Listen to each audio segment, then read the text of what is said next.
নমস্কার, ওয়েস্ট বেঙ্গলের সমস্ত এএসএম এবং বিএম। আমার নাম ডক্টর চৈতালি রয়। তো আমাদের আগের ক্লাসটা ছিল অ্যাবাউট একজিমা। তো আজকের ক্লাস হচ্ছে অ্যাস্থমা। তো আজকের ক্লাসে আমরা কি জানবো? What is asthma, its cause, diagnosis, treatment, and mostly important thing is that is Ayurvedic remedies for asthma. তো ফার্স্ট আমরা দেখব যে অ্যাস্থমা কি। অ্যাস্থমা হলো একটি ক্রনিক শ্বাসরোগ। ক্রনিক মানে কি, যোন রোগটা অনেক দিন ধরে লেগে থাকবে, তো ওটাকেই বলা যায় ক্রনিক ডিজিজ। তো অ্যাস্থমা হচ্ছে একটা ক্রনিক শ্বাসকষ্ট রোগ, যেখানে কি হয় না আমাদের এয়ারওয়েজ কি না শ্বাসনলী, ওগুলোতে কি হয় না ওগুলো শুকিয়ে যায়, সুজন হয় এবং কি হয় না এক্সট্রা মিউকাস তৈরি হয়। যদি আমাদের শ্বাসনলীতে এক্সট্রা মিউকাস তৈরি হবে, দিলে ওগুলো কি শ্বাসনলীগুলো ফুলে যাবে। ফুলে গেলে কি হবে না আমাদের অক্সিজেন অ্যান্ড ব্লাড ফ্লো ঠিকভাবে হতে পারবে না, যার দ্বারা কি হবে না আমাদেরকে শ্বাস নিতে অসুবিধা করায়। তো এটা ছিল হোয়াট ইজ অ্যাস্থমা। তো নেক্সট আমরা দেখব যে এর কজ কি। অ্যাস্থমার কি কজ আছে। কজ আগে আমি আপনাদেরকে একটু বলে দিই যে এর সিমটমস কি আছে, আপনারা কিভাবে জানবেন যে আপনাদেরকে অ্যাস্থমা আছে। তো এর সিমটমস কি না, হঠাৎ করে শ্বাস নিতে কষ্ট, কাশি হওয়া, বেশি রাতে বা সকালে অনেক কাশি হবে, আর জ্বর লাগবে আপনাদেরকে। আর কি হয় না মোস্টলি মানে শ্বাস নিতেই কষ্ট হয়, স্নিজিং হবে, বারবার ছিঙ্ক আসবে। তো এগুলোই হচ্ছে সিমটম। যদি এগুলো থাকে তো আপনারা মানে আপনাদেরকে অ্যাস্থমা হওয়ার চান্সেস আছে বা আপনাদেরকে অ্যাস্থমা হয়েছে। তো নেক্সট কি এলো কজ। এর কজ কি, তো কেন হয়, কারণ কি, কেন আপনাদেরকে অ্যাস্থমা হয় না। ফার্স্ট এলো কি না genetic. It is the most common factor in all diseases, that is genetic বা হেরিডিটারি। তো এটা কি না বংশগত কারণ। এতে কি হয় না যদি আপনাদেরকে ফ্যামিলিতে কাউকেও অ্যাস্থমা হয়েছে, তো ওখান থেকে আপনাদেরকে অ্যাস্থমা হওয়ার চান্সেস আছে। তো নেক্সট কি এলো এনভায়রনমেন্টাল ট্রিগার। এনভায়রনমেন্টাল ট্রিগার কি আছে না পরিবেশিক ট্রিগার। এতে কি আছে ধুলাবলি, পলেন বা পেট পেট মানে কি গৃহপালিত পশু, যেমন কি যাদের দেখবেন কুকুর বা বিড়াল থাকে, তো ওদেরও চুলগুলো ওড়ে, তো ওখান থেকেও কাউকে অ্যাস্থমা হওয়ার চান্সেস থাকে। তো নেক্সট কি হলো ঠান্ডা হাওয়া, এক্সারসাইজ বা স্ট্রং গন্ধ বা কেমিক্যাল। দেখবেন অনেকজনের থাকে যে ঝুনোর ধোঁয়া, ধূপের ধোঁয়া বা কোনো পারফিউম বা কোনো ফুলের স্মেল থেকে ওদেরকে প্রবলেম হয়, যেমন কি অ্যালার্জি থাকে বা ওদেরকে ওই স্মেলগুলো এলে ওরা নিঃশ্বাস নিতে কষ্ট হয়। তো ওটাই হচ্ছে একটা সিমটম অফ অ্যাস্থমা। তো আর কি হলো না, আর হচ্ছে অন্যান্য ট্রিগার বা অ্যানাদার ট্রিগার। অন্যান্য ট্রিগার কি আছে না স্ট্রেস।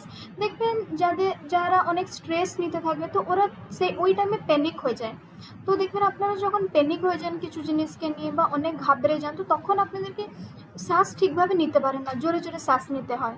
তো ওই জন্যও অ্যাস্থমা হওয়ার চান্সেস থাকে। তো নেক্সট হলো কি ভাইরাল ইনফেকশন। তো এটাও একটা কারণ যে আপনাদেরকে অ্যাস্থমা হওয়ার। তো আর কি আছে না কিছু মেডিসিনও আছে যোনগুলো কি আপনারা কনজিউম করলে বা খেলে আপনাদেরকে অ্যাস্থমা হতে পারে। তো ওই মেডিসিনগুলো কি না অ্যাসপিরিন অ্যান্ড বিটা ব্লকার।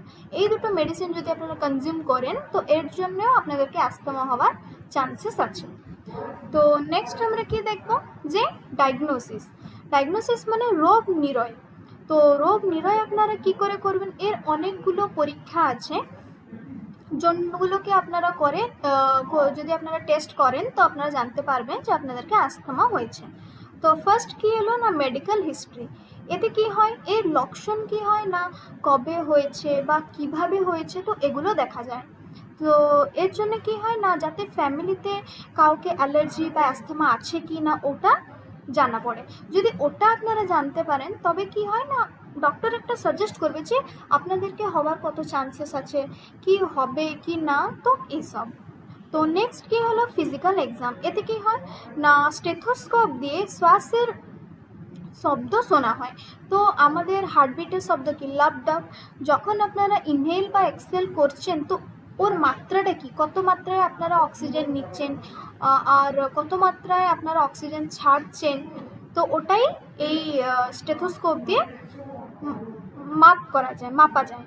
তো দিলে ডক্টরে জানতে পারবেন যে আপনাদের জন্য একটা নর্মাল লেভেল থাকে শ্বাস নেবার, তো ওটা ঠিক আছে কি না। তো নেক্সট হলো কি লাং ফাংশন টেস্ট। এতে কি হয় স্পাইরোমেট্রিতে কি হয় না শ্বাস নিয়ে বাড়িয়ে কত হাওয়া বেরোচ্ছে। একবার আপনারা শ্বাস নিলেন, তো নেক্সট যখন আপনারা শ্বাসটা ছাড়ছেন ওতে আপনারা কত হাওয়া ছাড়ছেন বা কত হাওয়া নিচ্ছেন, ওই মাত্রাটাকে এতে মাপা যায়। তো নেক্সট কি এলো, আর কি আছে লাং ফাংশন টেস্টে না পিক ফ্লো টেস্ট। এতে কি হয় ধুরুটা নিয়ে হাওয়া বের করার মাত্রা, এতেও ওই হাওয়ার মাত্রাটা দেখা যায়, যোনটা দিয়ে আপনারা ডক্টরে জানতে পারবেন যে আপনারা আস্তমা ফ্রি আর আস্তমা ডিজিজড। তো নেক্সট এলো কি, তো এগুলো ছিল ডায়াগনোসিস, কিভাবে আপনারা জানবেন যে আপনাদেরকে আস্তমা হয়েছে। তো নেক্সট আমরা দেখব যে ট্রিটমেন্ট কি, এর যদি আপনাদেরকে আস্তমা হয়েছে তো আপনারা কী কী ট্রিটমেন্ট করবেন, এর চিকিৎসাটা কি। তো ফার্স্ট হলো কি কুইক রিলিফ নাম দিয়ে তো আপনারা জানতে পারে থাকবেন যে তাড়াতাড়ি আরাম দেওয়া। তো এতে কি হয় না একটা ইনহেলার আছে, যোনটা কি most used by asthma patient. তো ডাক্তাররা সাজেস্ট করেন যে যাদের আস্থমা আছে ওনাদেরকে নিজের কাছে ইনহেলার রাখার জন্য। এতে কি হয় যদি আপনাদেরকে হঠাৎ করে অ্যাটাক হয়েছে, শ্বাস নিতে কষ্ট হয়েছে, যদি আপনাদের কাছে ইনহেলার আছে তো ওটাকে যদি আপনারা ইউজ করেন দিলে কি হয় না তুরন্ত শ্বাসটা খুলে দেয় ওটা। তো নেক্সট হলো কি লং টার্ম কন্ট্রোল। এতে কি হয় না ইনহেলড স্টেরয়েড, যদি আপনাদেরকে প্রতিদিন আপনাদেরকে নিঃশ্বাস নিতে কষ্ট হচ্ছে, কিছু একটা কাজ করলেন বা কিছু একটা জিনিস উঠালেন বা একটু সিঁড়িতে চললে বা একটু হাঁটলেও আপনাদেরকে শ্বাস নিতে প্রবলেম হচ্ছে, তো এর জন্য কি হয় না স্টেরয়েড নেওয়া যায়। স্টেরয়েড নিলে কি হবে, যদি আপনারা প্রতিদিন স্টেরয়েড নিন দিলে কি হবে না ইনফ্লামেশন কম করবে, যদি ইনফ্লামেশন কম করেন দিলে আপনাদেরকে একটু সুস্থ লাগবে। তো নেক্সট হলো কি LABA, এটা কি না লং অ্যাক্টিং ব্রঙ্কোডাইলেটর। এরপরে কি হলো লিউকোস্ট্রাইন মডিফায়ার। এগুলো সব হচ্ছে মেডিকেল টার্ম বা মেডিকেল ট্রিটমেন্ট ফর আস্থমা। নেক্সট হলো কি অ্যালার্জি ইনজেকশন। যদি আপনাদেরকে আমি ফার্স্ট বলেছি যে এটা জেনেটিক জন্য হতে পারে, যদি আপনাদের ফ্যামিলিতে কারো কেউ জেনেটিক্যালি থাকে যে অ্যালার্জি বা আস্থমা, তো ওর জন্য কি হয় না অ্যালার্জি ইনজেকশন দেওয়া হয়। তো এগুলো হলো ওর ট্রিটমেন্ট। তো নেক্সট আমরা দেখব যে আয়ুর্বেদিক রেমেডিস কী কী আছে। তো আয়ুর্বেদিক রেমেডিস কি না ফার্স্ট হলো হার্বাল রেমেডিসে কি হয় না তুলসী পাতার রস, এটা একটা অনেক ভালো জিনিস। এতে কি হয় না দিনে যদি আপনারা দুবার 5 to 10 ml তুলসী পাতার রস খেতে পারেন তবেও আপনাদের আস্তমা কন্ট্রোলে থাকবে। এতে কি হয় না শ্বাসনলী পরিষ্কার করে আর ইনফ্লামেশন কমায়। নেক্সট হলো কি জিঞ্জার অ্যান্ড হানি। জিঞ্জার মানে কি আদা এবং হানি মানে মধু। একটি ছোট টুকরো আদা কুচি আর একটি ছোট চামচে যদি মধু নিয়ে আপনারা দিনে দুবারও খেতে পারেন দিলেও আপনাদের শ্বাসনলী পরিষ্কার হবে আর কফ কমাবে। দেখবেন যাদের একটু ঠান্ডা ভাব থাকবে ওদের কফ হয়, কফ হবে, কাশি হবে, স্নিজিং, ছিঙ্ক, ঠান্ডা একটু কিছু ঠান্ডা হয়ে গেলে ওদেরকে সর্দি ধরে নেবে। তো এইসব আর কি আসবে না টারমারিক অ্যান্ড হানি। টারমারিক কি হলুদ আর মধু।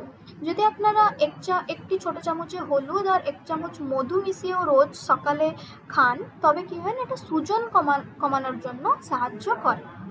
তো নেক্সট কি আসবে আয়ুর্বেদিক চূর্ণা। এটা কি হয় না সীতাফালারি চূর্ণা বা মধু, এগুলো যদি আপনারা রোজ খান দিলে কি হবে না এটাও এর ফলেও আপনাদের শ্বাস রোগটা একটু কম হতে পারে। কাশি কমাবে, শ্বাসকষ্ট কমাবে, তো এইসবের বেনিফিটস আছে। তো নেক্সট এলো কি না ডায়েট ও লাইফস্টাইল, আহার ও বিহার। তো এতে কি হয় খাওয়া দাওয়াতে কি কি বারণ। মোস্টলি আপনারা দেখবেন যাদের অ্যাস্তমা থাকে ওদিকে বলা যায়, ডাক্তার সাজেস্ট করে যে আপনারা ঠান্ডা জিনিস থেকে দূরে থাকবেন, যেমন কি ঠান্ডা জিনিস দুধ, দই, পনির এগুলো কম খাওয়া ভালো। নেক্সট আর কি করবেন না, গরম জল পান করবেন, তেল ঝাল ও ভারী খাবারও বারণ। আর কি না, আমি যেমন বলেছি যে আপনারা একটু ডেলি তুলসী বা হলুদ আর আদা আর মধু মিশিয়ে যদি খেতে পারেন তো এটা অনেক হেল্পফুল হবে।